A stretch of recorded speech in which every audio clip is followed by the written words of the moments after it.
It's great to see you and all colleagues. I can see there is a lot of youth. That's really great news. And many more are watching us. And I think that we'll launch our YouTube broadcast. Excellent. Excellent. Some other speakers are also joining us. Just give us a couple more minutes.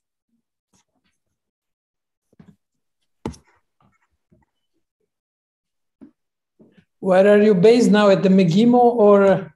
Yes. Have you been here? Yeah, I used to teach, let's say, 10 years ago at Megimo.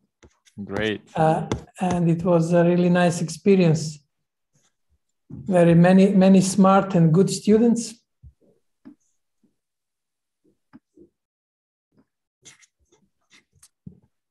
So, and also we have here students from other parts of Russia. Some people traveled to this in-person event from Kazan, from Kazan State University or Federal University as it's now called. And I guess our session is broadcasted and many students will watch it either online or in the recording. Yeah. Hello.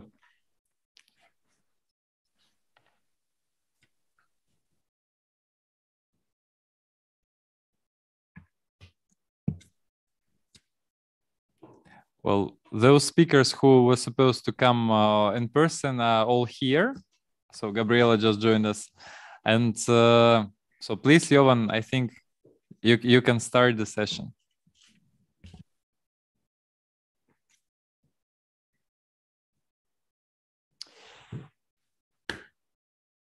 Great, good. I guess except if we don't have followers in the Eastern Siberia, we can say good, afternoon. My name is Jovan Kurbali. I'm a director of Diplo Foundation and head of Geneva Internet Platform. And I'm particularly honored to moderate today's session upon invitation of Roman Chukov, very prominent IGF actors in the digital discussion globally and important boundary spanner between a rich discussion that you have in Russia with different communities and the rest of the world. I think the topic of today's discussion is very timely. It is needed. It reflects priorities of different communities worldwide. We are going to discuss young digital interdependence, the best world practices regarding the protection of the rights and freedom of children and youth on the internet.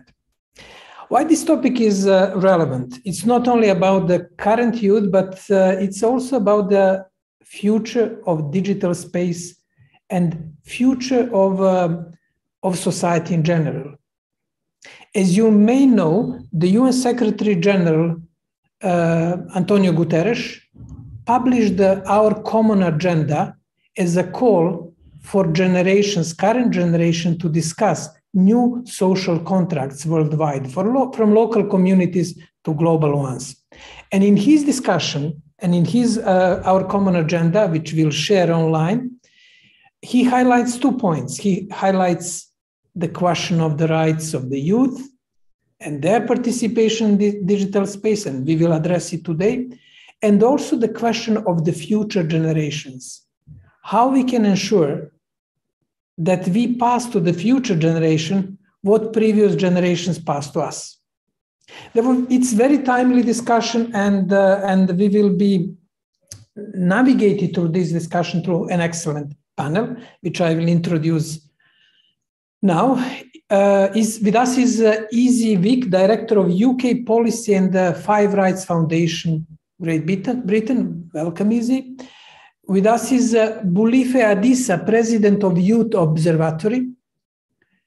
If I'm correct, in situ in Moscow, we have Vladimir Gaberlia. I hope I pronounced correctly your last name. First Deputy Director General of a big Russian company, Mail.ru Group. Welcome, Vladimir. We have Anil Raghuvanshi, head of Child Safe Net from Nepal. Soledad Magnone, director of Yaklak Initiative. Welcome, Anil. Welcome, Soledad.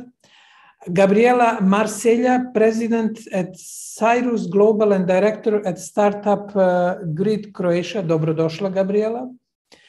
And as I already mentioned, Roman Chukov, the designer of this panel, a Russian representative at the MAG Internet Governance Forum and Center for Global IT Cooperation. Let us agree about a few rules, how we can make this, let's say, 1 hour, slightly more of our time, most effectively used. While our moderators are advancing their arguments in their introductory session, think about the questions, your comments, and we'll have the session highly interactive by getting your comments and inputs into debate. Mainly online, but we will also give some chance to people who are now at the McGIMO in Moscow at the hybrid meetings. Don't to make them disadvantageous by making efforts to come physically to the place.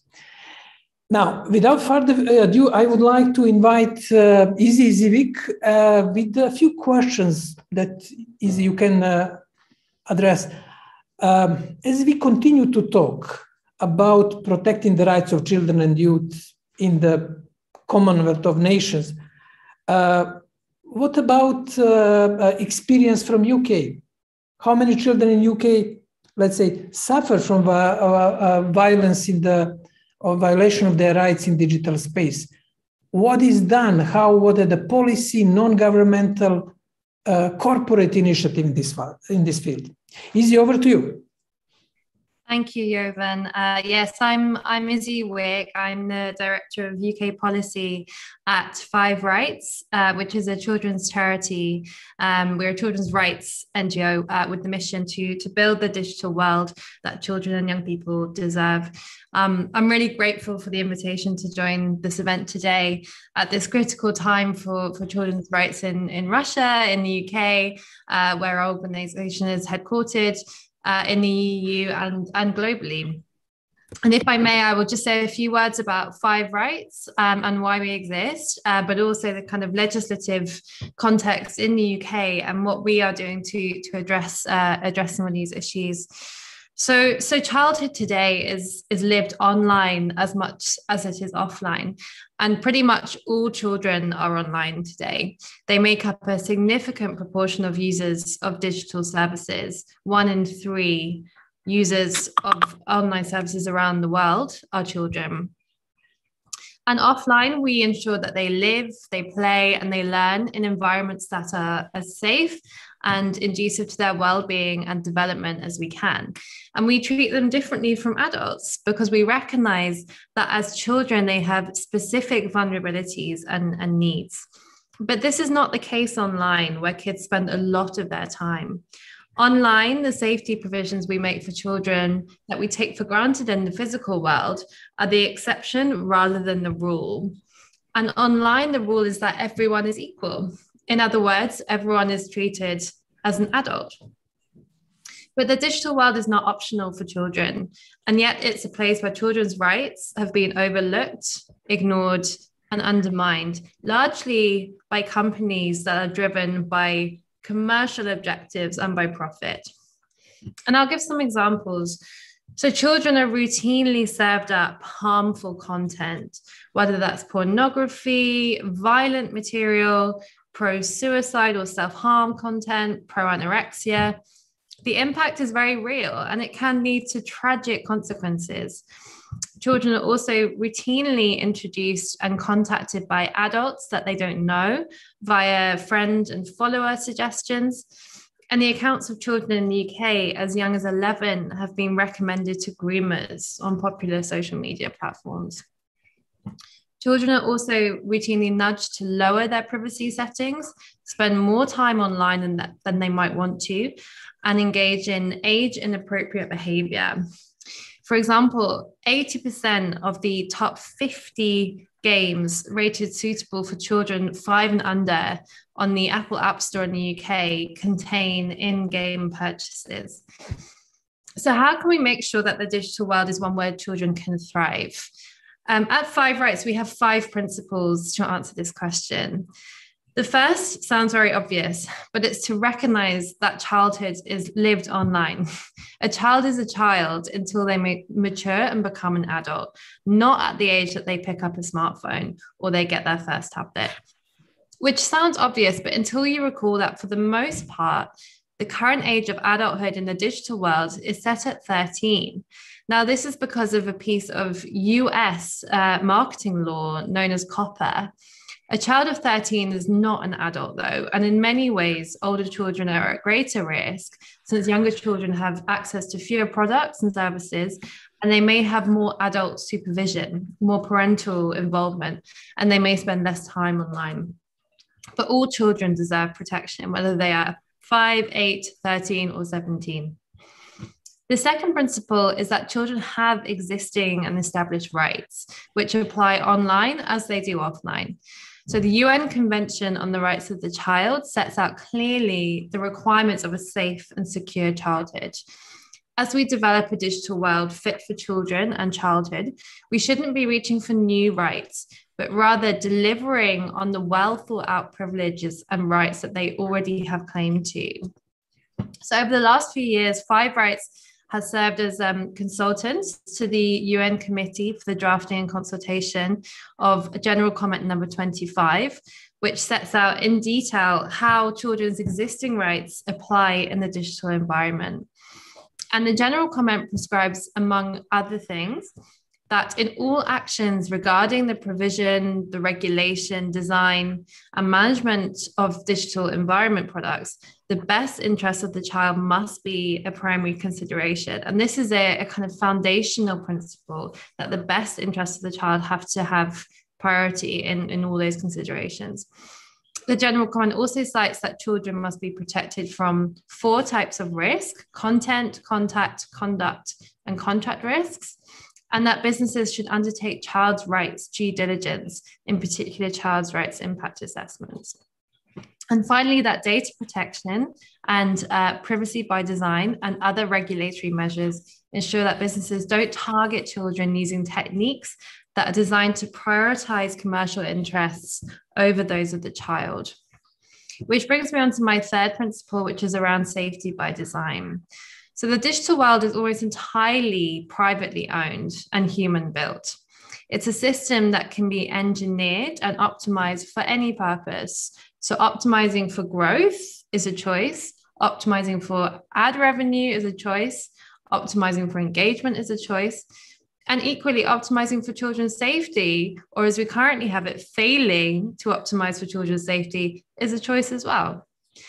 Whereas safety by design starts with a risk assessment and then a mitigation strategy, and designing for well-being and child users. And what we want to see is this approach being normalized across the industry and accepted as a kind of baseline or a price of doing business, as we would have in any other consumer law. Fourth, we should not ask children to be responsible for badly designed systems. So in our work with children, we've often observed that those children that have recently or repeatedly done e-safety or digital literacy classes have a tendency when something goes wrong to blame themselves. And why is that? It's because most digital resilience or digital literacy programs are designed to address bad actors or bad behavior. So generally the behavior of other online users, but they fail to explain how the systems and the design features create poor outcomes for children. We're talking about a sector here that's responsible for 25% of world GDP, but still there is an idea that young children should be resilient or responsible for navigating the pollution that that sector creates. And finally, I want to talk about digital equity and empowerment. Without dealing with the risks of the digital world, children will be denied meaningful access or they'll be disempowered when they're online. A lack of safety really holds back progress for everyone, but importantly, it's particularly regressive for girls, for children of color or minority religious groups. Child online safety is an essential part of equity and empowerment, including the opportunity to have a stake in building and innovating our collective future. So I'll leave it there for now, but it's really lovely to be at this event. I look forward to hearing other speakers, and I'm very happy to answer questions specifically about the UK and what we're doing to address some of these issues. Thank you. Thank you, Izzy, for really comprehensive survey. I will just put a few points from your excellent intervention that may resonate with the other speakers. And one is, you say, let's apply what already exists. This is the first step. That was an interesting point. The second point is a choice. We make choices in our personal life. CEOs of companies are making choices. And one of the choices is if you're going to protect the future generation. And the third point, which among many other points is very interesting, is impact of the gaming community. I know that in Russia, the gaming community is very vibrant. There are many gamers like all over the world. That would be interesting to hear also in other reflections about the gaming community. And Izzy, you mentioned a few references. If you can put in the chat links to documents or websites that we may consult, that could be some sort of small library that we can create at the end of this session. Thank you once more. Now we move, we'll get back to these comments later on. Now we move to Bolutife Adisa. Bolutife Adisa is the president of the Youth Observatory, and who will tell us about the role of his organization in protecting the rights of children and youth on the internet. In particular, how do you think work should be organized for civil society organization, youth action groups, and government to work together to create a safer internet? How do you see the role of modern youth in the fight against, for example, digital crime? Bolutife, the floor is yours. Well, Zoom camera is yours. Thank you so much, Jovan. Thank you for the questions. I think, first of all, I'd like to introduce myself. My name is Bolutife Adisa. I am currently the president of the Youth Observatory, which happens to be the youth special interest group for the Internet Society. I currently work with other young people within the Youth Observatory, and we over 1,200 members right now. And basically what we do at the Youth Observatory is we work at a top level domain when it comes to the issue of youth and rights, basically, because I think it's also important to know that a lot of work should be done in the grassroots. But generally, we focus on three major things when it comes to human rights and youth generally. So we focus on inclusion when it comes to policies. And second thing is we focus on representation. We try to ensure that there's visibility to the work that young people are already doing around the world. And then third thing we focus on is ability to create an open source platform for young people to actually develop projects to address different internet governance issues. So I think one of the very key issues that we also try to address within the Youth Observatory is the issue of digital rights, especially for young people in this space. So I have a presentation. I think I'll just try to scroll through it and also be within time. So if that's okay, I will just as long as we observe the time frame perfectly fine. Always images, if the presentation doesn't have too much text, the images help conveying the message. Go ahead. Yes, okay. So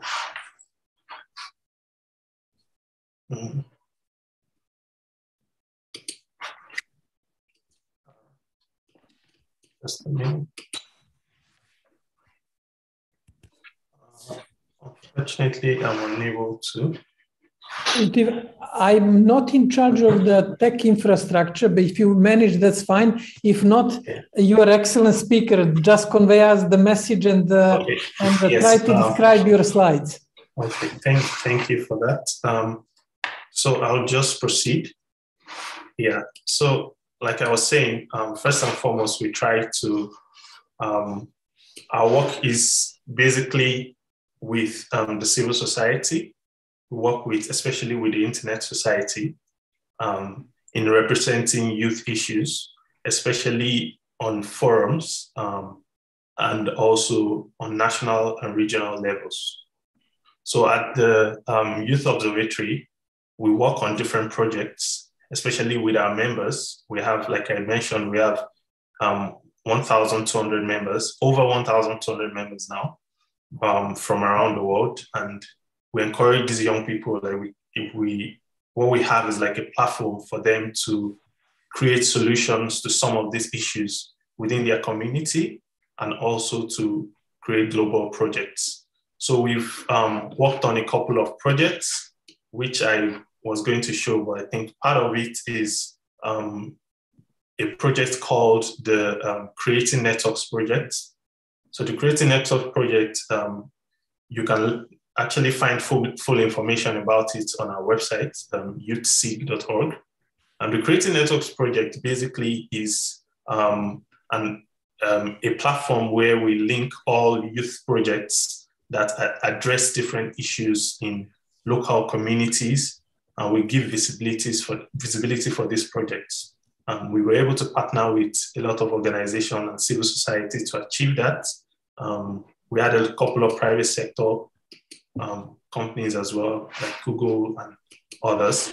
So this is just one of the projects that we have. We also have a publication that we did that addresses different stories of young people in different parts of the world, especially the Latin America and Africa regions, on violations and different civil rights challenges that they might be facing. So this is part of what we do. And I think the other thing that we also focus on nowadays is to ensure representation of youth issues at forums. So for example, last year, the Internet Governance Forum was in Berlin. And, not last year, that was 2 years ago, because last year was virtual. But last year, we were able to ensure representation of over 6 sessions that were youth-focused, and they were organized by us. This year, we partnered with another youth organization, and we have over 8 sessions, including, and one of them really actually addresses this issue on, digital rights of young people and how they can ensure safety online, especially with new technologies. Partner with the Youth Coalition on Internet Governance, and we have like 8 sessions actually at the IGF. So when the Youth Observatory was formed, this was a time when a lot of youth issues were very underrepresented. So the organization started as a way to actually ensure more representation for young people and also ensure that we are also there during the discussions, because sometimes you realize that if young people's perspectives are not adequately represented, some policies can actually be misinterpreted in some form, because there might be a difference in understanding or probably generational gaps and so on and so forth. So we do that, and we ensure that we have this very solid platform for young people. So this is what we actually create. And yeah, thinking about how the ideal organization for civil society organizations, youth action groups, how should this be organized? I think one of the very critical things that I'm happy to see happening now is that a lot of organizations like the Internet Society, the ITU, and a couple of others as well, and even the UN, they are actively taking steps towards partnering with youth organizations, working with them to solve some of these youth issues. Because what we have seen in the past is a top-down approach, where we see a lot of policymakers just make decisions based on what they feel should be the right approach. But now we see more collaboration with young people, which is very important. And that's what the Internet Society is doing with the Youth Special Interest Group.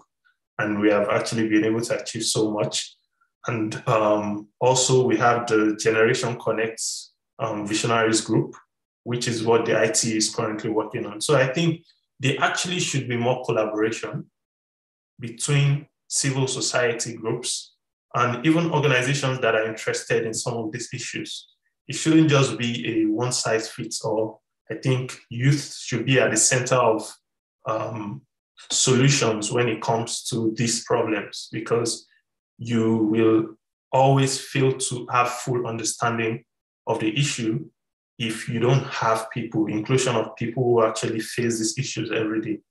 And so, yes, and how I see the role of the modern youth in fighting digital crime, like I said, it's important for young people nowadays to also join some form of advocacy for, digital rights when it comes to young people. Like the previous speaker said, there are lots of companies that are operating in violation, and we actually need to be able to call them out. We actually need to be able to speak up and address some of the things that put youth and children in danger. So that's one thing. And then I also believe that engagement is key in order to understand the dimensions of the challenges that youth and children are facing now when it comes to the internet space, when it comes to the online space. So, yes, so I think I would conclude on that. And if there's any questions.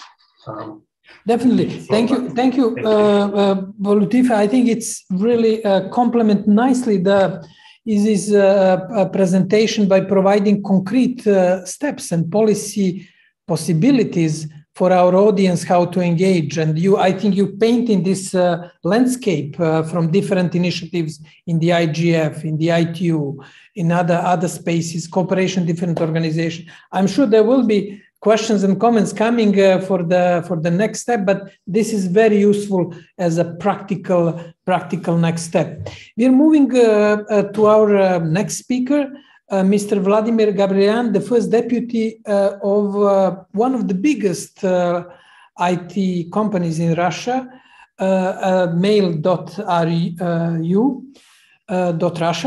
And he will bring us a bit of corporate perspective from companies, because they also face the question how to protect children and young people on the web, and how what is mentioned in her speech, how to make policy choices between profit, security, protection of the interests of the rights of children. Huge challenge for the IT companies worldwide, but let us hear from the experiences at the Mail.ru. Over to you, Vladimir.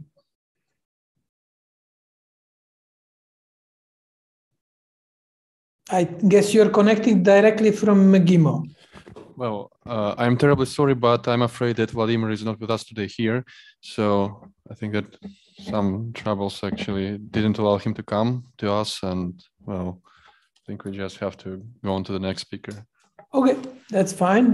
We will hopefully hear from Vladimir in the future how they're making choices when they have to decide on the concrete issues in their companies. Our next speaker is Anil Raghuvanshi. Anil, I hope I pronounced correctly your name. And yes. He's joining us from Nepal. He's the head of Child SafeNet. And Anil will tell us more about the role of his organization in protecting the rights of children and young people in Nepal. What activities has your organization done to protect the rights of children and young people of the internet? And what is the overall role of your organization in protecting children online, also globally, not only in Nepal? Anil, the floor is yours. Or camera. Thank you very much. Thank you. First of all, I'm very glad to be here to talk with young people from Russia and other parts of the world who are listening to this program, and also very happy to hear what's going on in Russia and other parts of the world by the youth. And also today is a very special day for us to work on violence against women and children. Like from today, there's 16 days of activism started from 25th of November to 10th of December globally. So we're also joining that campaign. So I think today is a very perfect time for this program. I would like to, for a change, maybe I would like to use a PowerPoint presentation. If you permit, I would like to use the screen share function of this Zoom program. Can I use? Anil, I'm not in charge of the technical facilities, but if you can do it yourself, please go ahead. I can do it. I can do it, but just to get your permission before I do that. Thank you for asking. Please go ahead.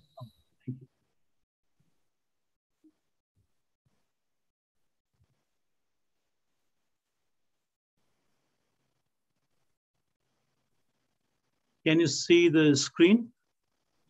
Yes, we can see it. Yep.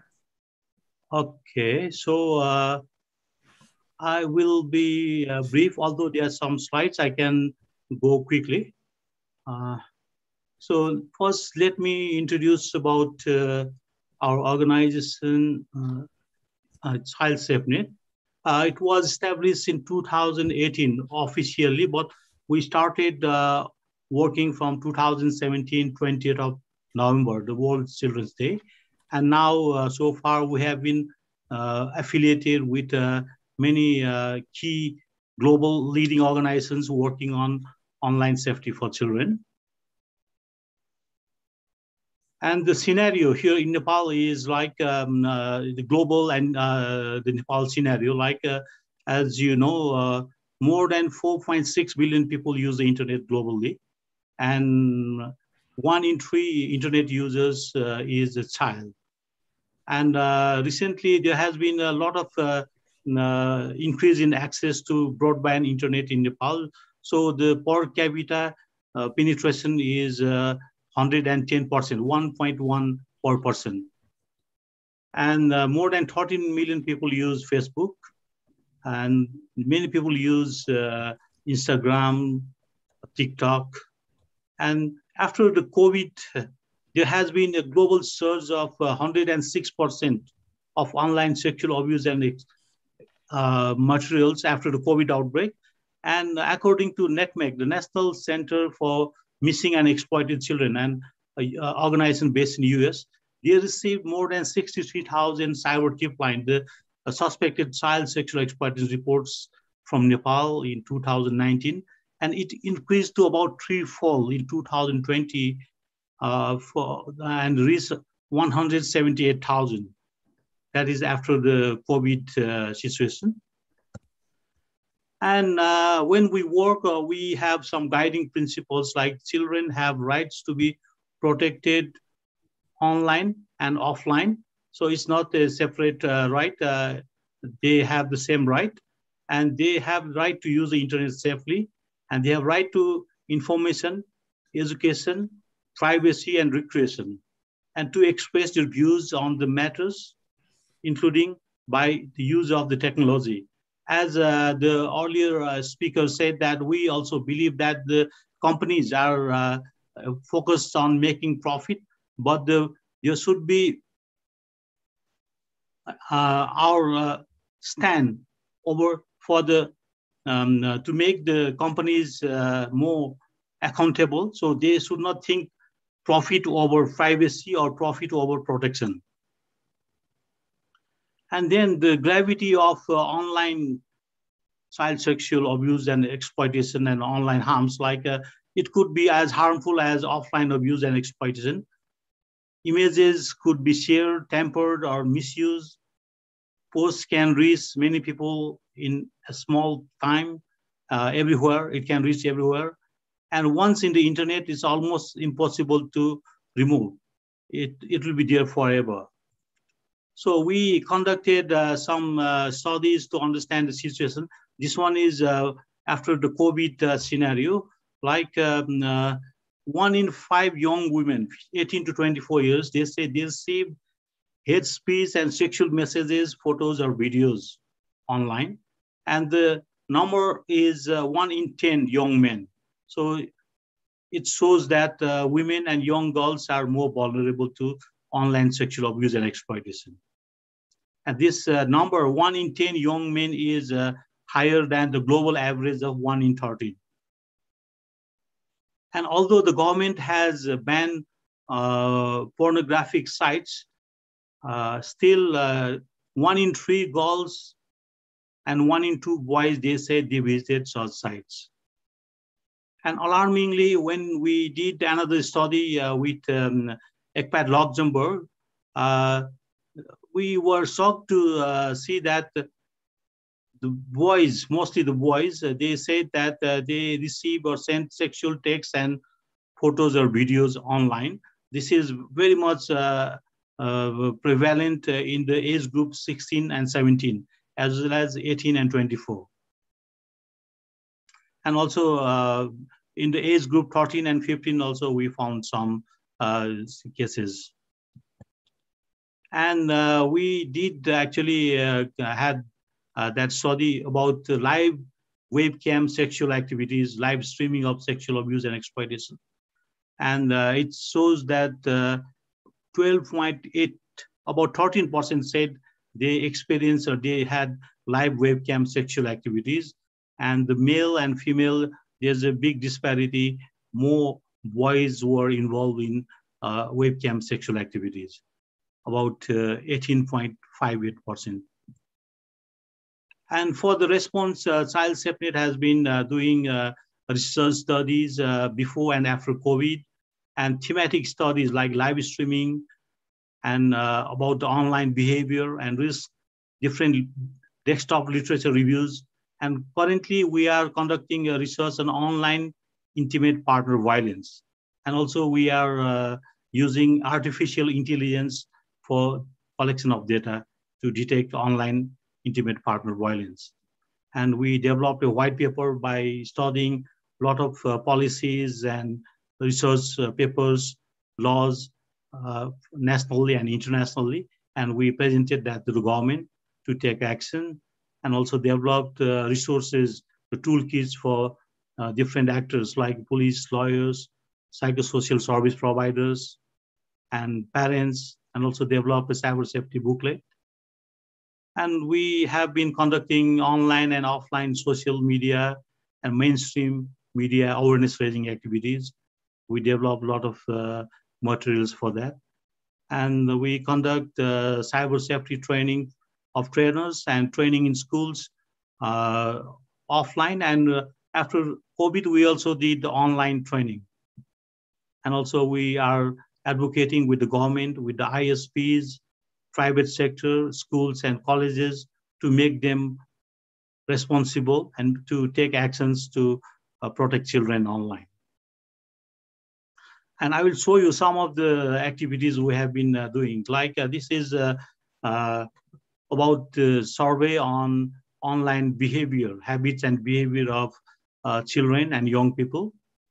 This is about a rally on the day of Girls in ICT Day organized by ITU and the National Regulatory Body of Nepal, Nepal Telecommunications Authority.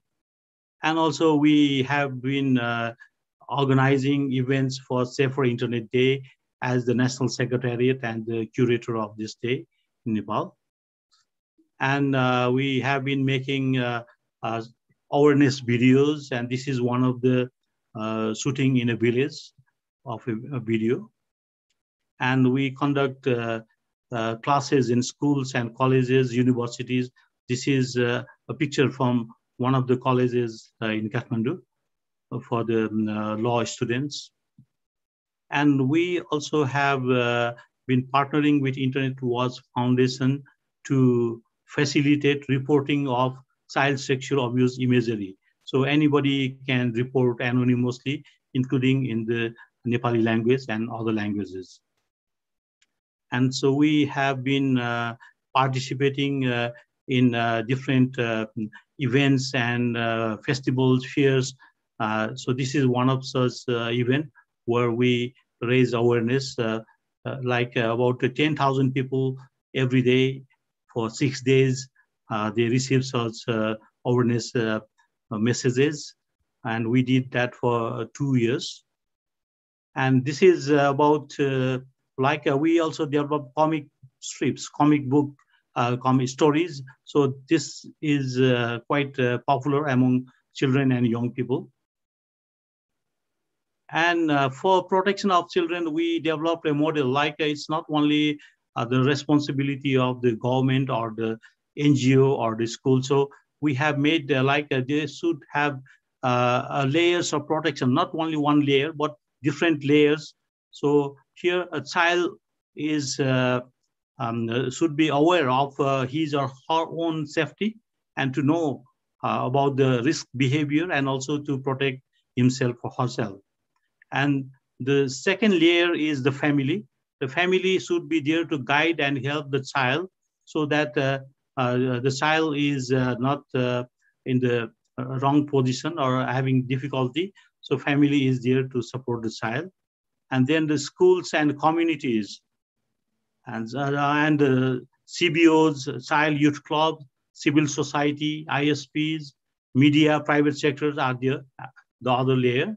And then we have police and judiciary for legal actions, and the government, lawmakers to develop policies, laws, and also to make the system for child protection, addressing online child protection.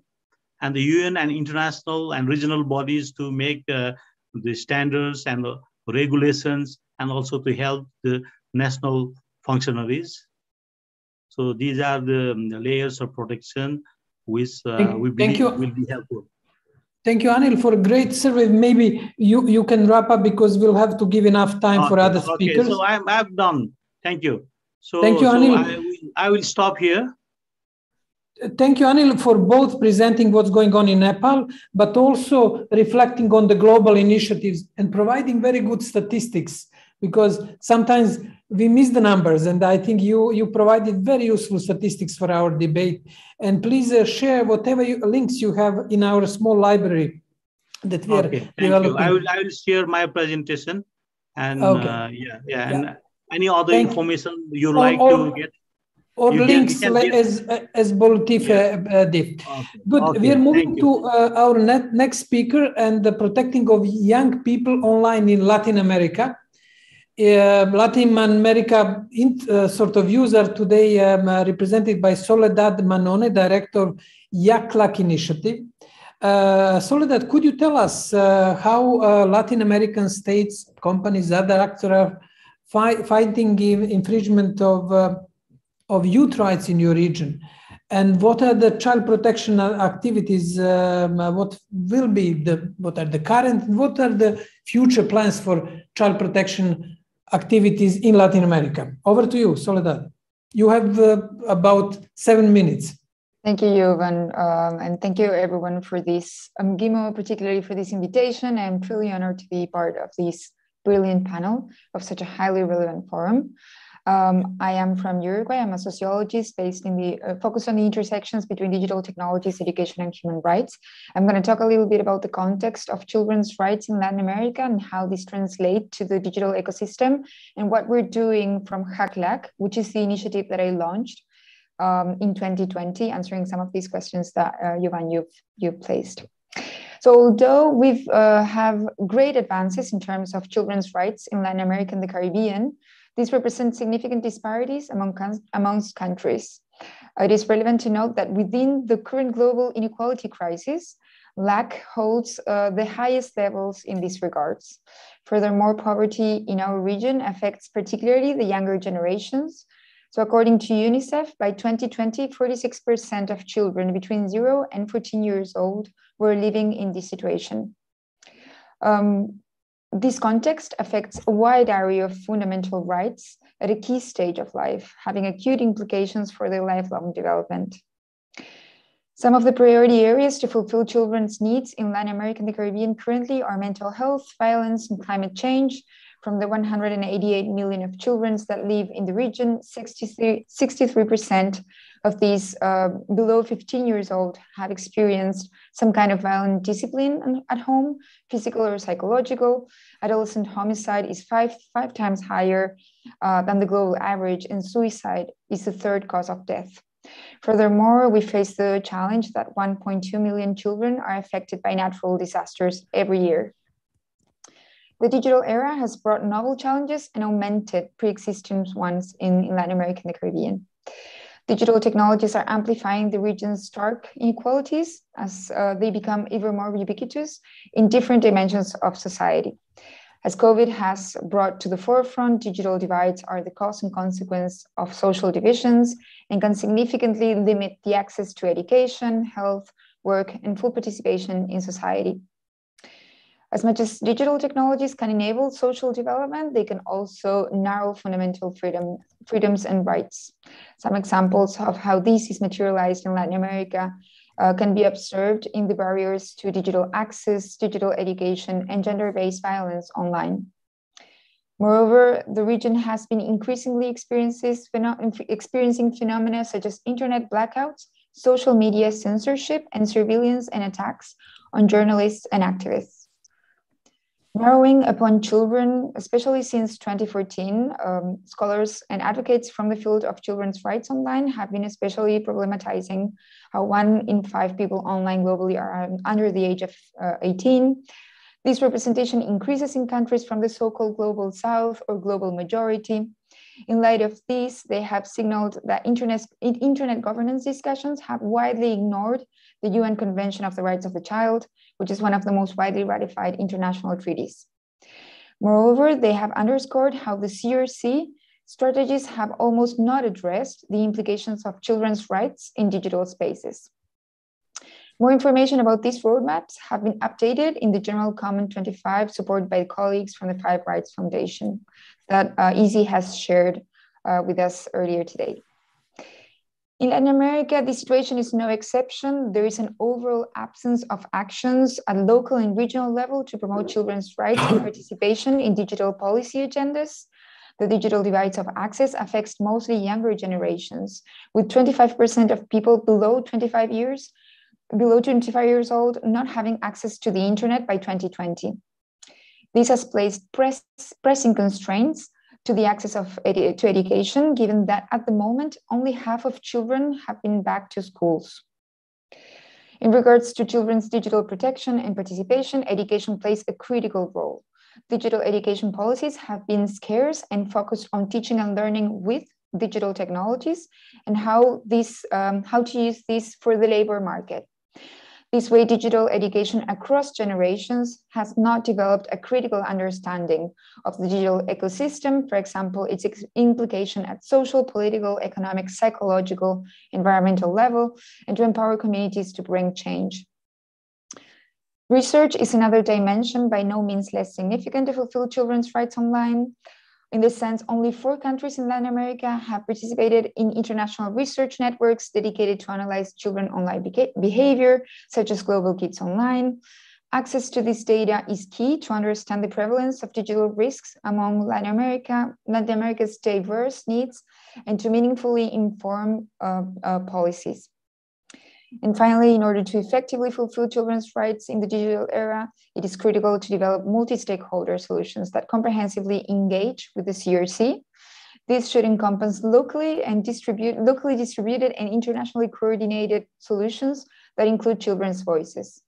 Child and youth engagement should not barely be characterized by one-off instances. These should entangle an iterative dialogue along the process to co-create solutions that are based on their lived experiences and best interest. For example, in the case of the currently much debated data protection policies.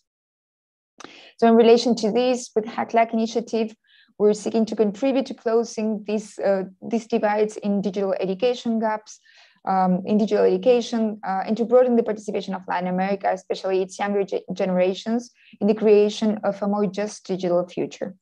This is materialized in projects that are on critical digital education, on research and activism for digital policies to be aligned with human rights, and for which we articulate collaborations between civil society, government, private tech, academic, and youth organizations, among others. Resources and lessons learned are shared openly to inspire formal and informal education programs and the global digital policy agenda.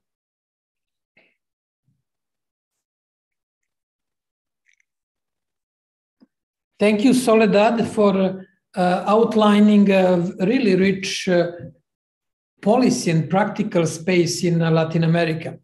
We are now moving back to Europe, to Southeast Europe, and Gabriela Marcella. Gabriela Marcella is AI expert, president at Sirius Global and director at Startup Grid in Croatia. Now, the one underlying question is how can we use modern technologies such as artificial intelligence, neural networks, or blockchain to protect the rights of children and youth and keep them safe online? For example, more specifically, how machine learning, blockchain can be used in this context, or how we can use AI to filter inappropriate content online. And how can the development of cybersecurity startups, which I guess, Gabriela, you're involved in, can help protect the youth rights online? Over to you. Hvala, Jovane. Thank you so much. I mean, it's a very big pleasure, an honor, of course, to be here with you.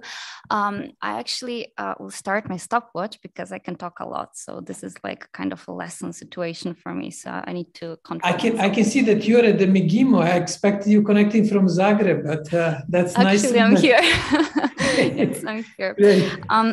So yes, I actually put my notes here as well. So really to control myself, because this is a topic that a couple of years ago, I actually started working on, specifically on cybercrime. So this is a topic I would say very close to me, maybe not like youth and child, but this is really, I would say, one part of it. So I would really just start from saying that in Europe, a little bit less than 20%, of people in Europe are children. A little bit more than 30%, in the world are children. So we're really talking about a big portion of the problem here in the world. And of course, technology brings opportunities and risks, and that is, obvious today as never before. If I have time, I'll speak literally 1 second about the EU policy, and legal framework, simply because I think it's useful to bring a little bit of a European touch here, and really to just inform that, for example, we had the EU strategy on the rights of the child that came out from the European Commission this year, so 2021. It's I would say a big year for a strategy that concerns a couple of main thematic areas that, again, we can go through that later if we have time. I think another point that is very important in the legal framework of the EU is the NIS directive that was, established already a couple of years ago, and which basically had to give, every single member state of the European Union had to create a cybersecurity unit within their, I would say, technical infrastructure, if you want to put it that way. And then we have the EU law on cybercrime, which is also very, I would say, encompassive, but still, I would say lacks a little bit of implementation. But with Europol, with a lot of other, I would say, agencies, there are definitely a lot of work that is being done. And a recent proposal in 2020, which is called the Interim Regulation on the Processing of Personal and other data for the purposes of combating child sexual abuse, is actually, I would say, also a very important part of it. There is also the European Cybercrime Center, and a couple of, a lot of actually working groups that are working on public safety. And all of this is really to just give a little bit of a context what we're talking about here. So globally, we have around more than actually 1 billion people who are completely, you cannot prove their identity. And this is definitely a society we're living in. So anyone today can pretend that this is their child, or that they have some kind of rights to this. Documents can be really, really easily forged today. Any type of documents, especially when the party has no say in it. And to this end, of course, technology can support. And on the other side, we have a lot of privacy concerns and, of course, abuse from different agencies. So, of course, the legal framework is very important to be set up in order, I would say, to for the technologies in this sense to also be used. Biometric identification, for example, could serve as a solution, I would say, is one of the core national identification systems. India did a very, I would say, substantial job in this. They covered actually 600 million people. Overall, and then they were kind of stopped due to again rights to privacy issues, and at the same time they really stopped in one day. India stopped and found around 3,000 missing children through AI, so identification and biometrics. So this is again a really good tool, I would say, to use. How is this going to be used in other I would say situations? I hope I will have a little bit of time to say that later. So at the same time, here we are again talking about traffickers that again are not prosecuted. We're talking about, of course, corrupt systems, organized crime organizations that need to be taken into consideration when we're talking about child protection, safety in an offline and online world. As you know, the online world is not just internet as we know it. So www, we have the deep and dark web. So this is actually, the hotspot of crime organizations. This is the hotspot of where everything is happening when it comes to, abuse of children in different shapes and forms. And so I wanted really to just also bring a couple of interesting cases to really make this practical. So something important that happened in the UK a couple of years ago is the case of Victoria Klimbié. She died tortured and murdered, basically. And that really led to the creation of the National database of children in the UK. What happened there is that they started this information sharing in this index that then became contact point. The only problem of this, big, I would say, massive database of children is the cost. So it was to even create that, they spent more than 200 million pounds, and then every single year they had to spend 40 million to just maintain that the machine running. So is this an opportunity for blockchain to really have, again, I would say, a better tracking record that stays there? This is an option, of course. There are also a lot of, I would say, platforms that were taken down as Asylum, as Playpen. So these are really networks that were based actually in Europe, where you had a lot of sexual abuse of children over there. So tragically, I would say blockchain in general is not immune to this.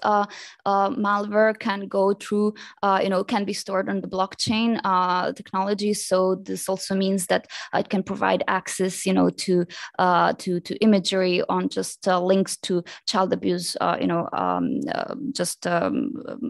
images, basically.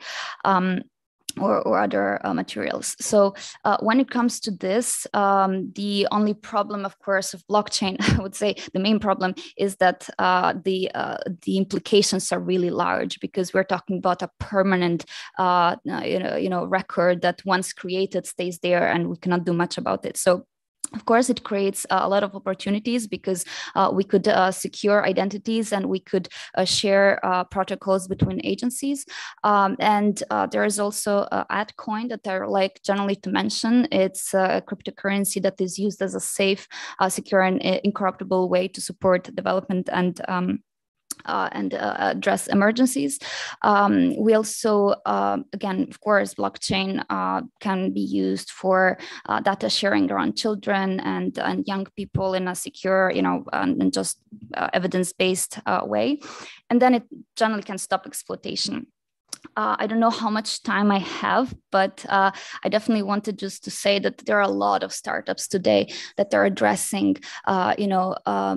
just parts of the problem online. So they're addressing, from malware situations, to the inappropriateness of the language that is being used, to really, again, any type of situation that you don't want your child to be having in.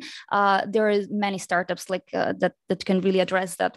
So there is a lot of work there being done. The big tech is also trying to do something. They're trying to detect sexual predators who are basically befriending them. And I again, if we have time, I'll definitely give you some more examples. But what I want to say here is that really we're talking about privacy concerns when we start using ML, and blockchain in terms of really finding different things. I would really stop here because there are a lot of things, and I'm just seeing that I don't have time. But I'll be happy to continue later. Thank you. Thank you, Gabriela, for bringing this, let's say, high-tech aspect via AI, machine learning, blockchain, and other issues. I suggest that you share with us a few links, especially about these startup ideas, because I'm sure that it will be of particular interest to our young participants, as also inspiration maybe to start some business. Why not? And not only them as a potential target of the risks for the youth, but also opportunity to start to have startups. As you indicated, there are quite a few startups in this field. Once more, thank you, and please share links in our library in making in the chat that could be useful for follow-up. We are now coming to the major architect and let's say designer of this interesting discussion, Roman Chukov. Roman Chukov is a Russian representative at the Multi-Stakeholder Advisory Group, our Internet Governance Forum. And he will tell us more about IGF work in protecting digital rights. As we know, the Youth IGF has recently taken place. And what are the main issues discussed there? How often the question of child safety is raised during the IGF? What were the main issues discussed during the Youth IGF? And at the IGF 2018, the issue of safety and protecting the rights of children was raised. What steps have been taken in the meantime? We have 3 years since then. Do we have any advancement? And what do you think about the practical implications of this youth forum and youth discussion? Roman, over to you. Thank you. Thank you very much, Jovan. It's always a great pleasure to speak with all of you, dear colleagues, with Jovan, who is one of the leading experts in the digital policies in the world, and his Diplo Foundation and Geneva Internet Platform are doing a tremendous job. So please check if you are not familiar with those structures. And yes, we are here in MGIMO, the leading Russian foreign policy and foreign affairs university. And I'm happy that part of the participants are actually participating in person. And it gives us a feeling that we are coming closer to our normality, but at the same time, you see in such hybrid format, also the main IGF forum will take place already in a bit more than a week in Katowice in Poland, and it is even more exciting that the day before the main forum, the youth summit takes place, and even here we have some of the delegates of the forum, like Alina Ustinova from Russia is sitting here. She was one of the recruited summit delegates. And as far as I understand, they are discussing 9 topics, including artificial intelligence, inclusive internet governance ecosystem and digital cooperation, environmental sustainability and climate change, privacy and data protection, emerging regulation, digital education, cybersecurity, child online safety, and universal access and meaningful connectivity.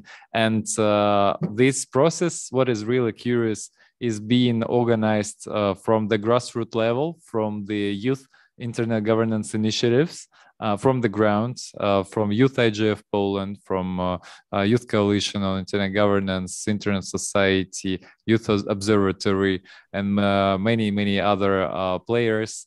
And I'm happy to say that also me and Gabriela, as members of Friends for Leadership Network, are supporting this Project Youth Summit from the international side.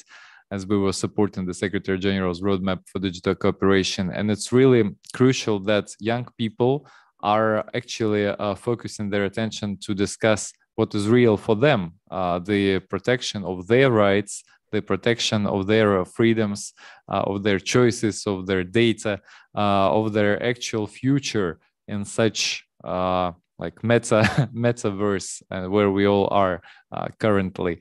And I'm also happy that this forum is a part of the ongoing big youth internet governance movement in Russia. This spring we had our first youth IGF, and one of the main results of it was the establishment of the position of digital youth ombudsperson and his team, and they were actually given a lot of interesting insights during those previous 2 sessions, how the children protection online is being currently implemented in Russia and globally.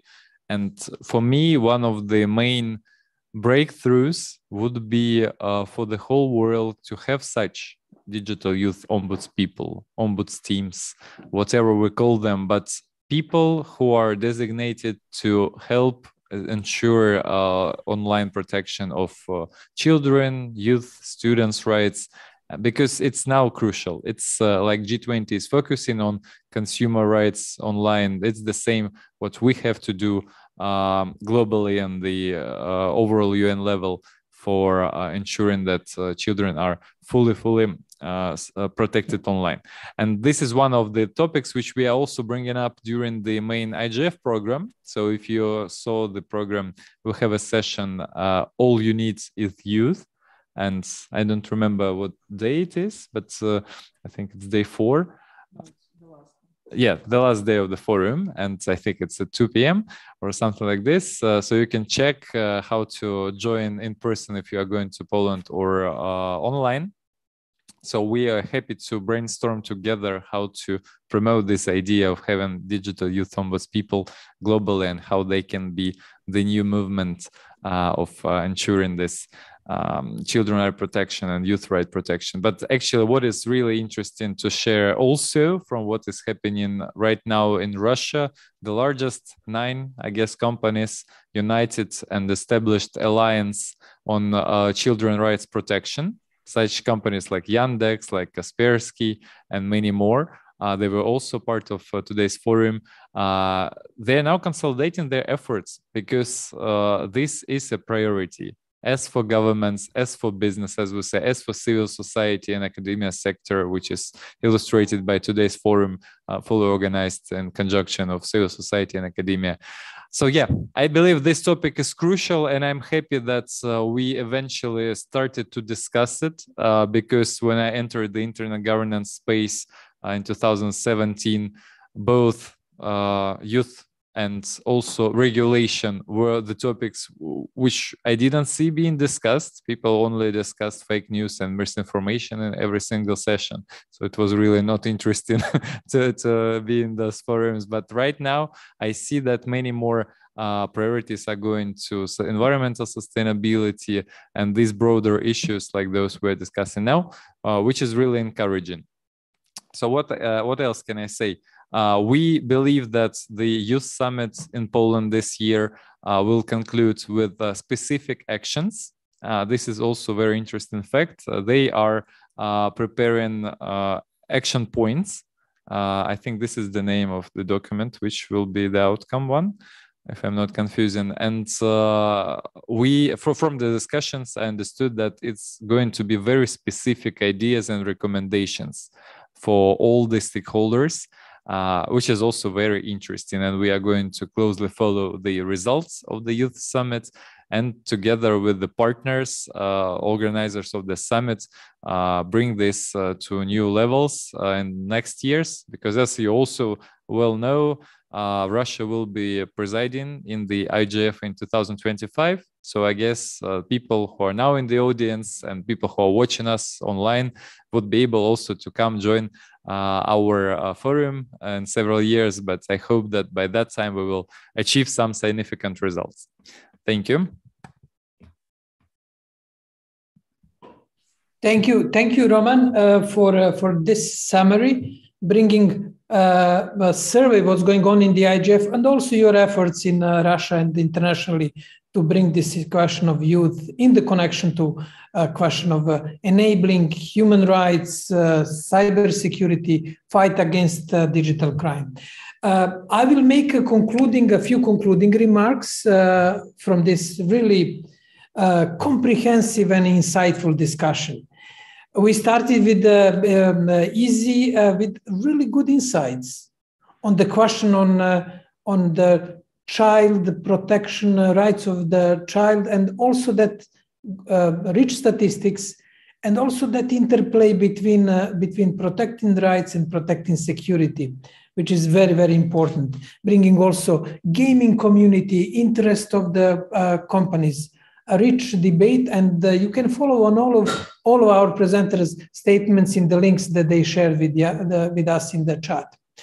We then move to the Bolutife and his summary on the global architecture of the different initiatives around youth observatory and other activities.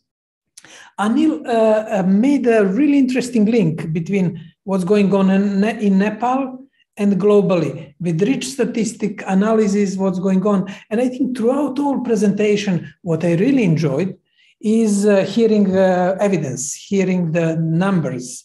What is the question of the percentage of youth and what is the impact? We move then to Latin America, to Uruguay, to Soledad, and bringing that perspective, which is very interesting. And what we can hear from discussions so far, the challenge is the same, youth and digital, but we have different practices, different specificities used by regions and countries worldwide. Gabriela brought us both new technology, question of AI, blockchain, and the other technologies, and also an interesting input from potential business opportunities for youth. And I would like to highlight it, since we usually think about technology just as a new invention in garage, if it is happening even in Silicon Valley. But more and more businesses are shifting towards policy, security, content. Statistically speaking, I think last year, Facebook, in the terms of number of employed people, stopped being an IT company. It's now more content company. There are more people who work on content curation and moderation in Facebook than on the technology itself.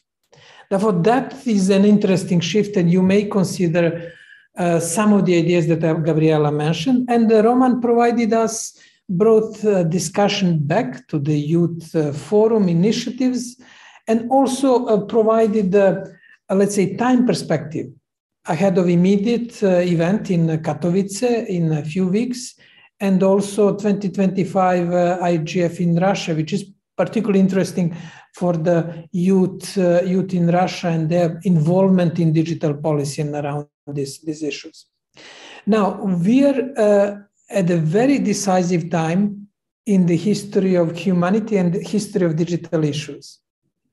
As we are discussing, new policies are created, new dilemmas are open and discussed, and by participating in digital governance, you attending today's session and your colleagues and friends, young people, will be shaping also your future, your professional, personal, and in general future of humanity.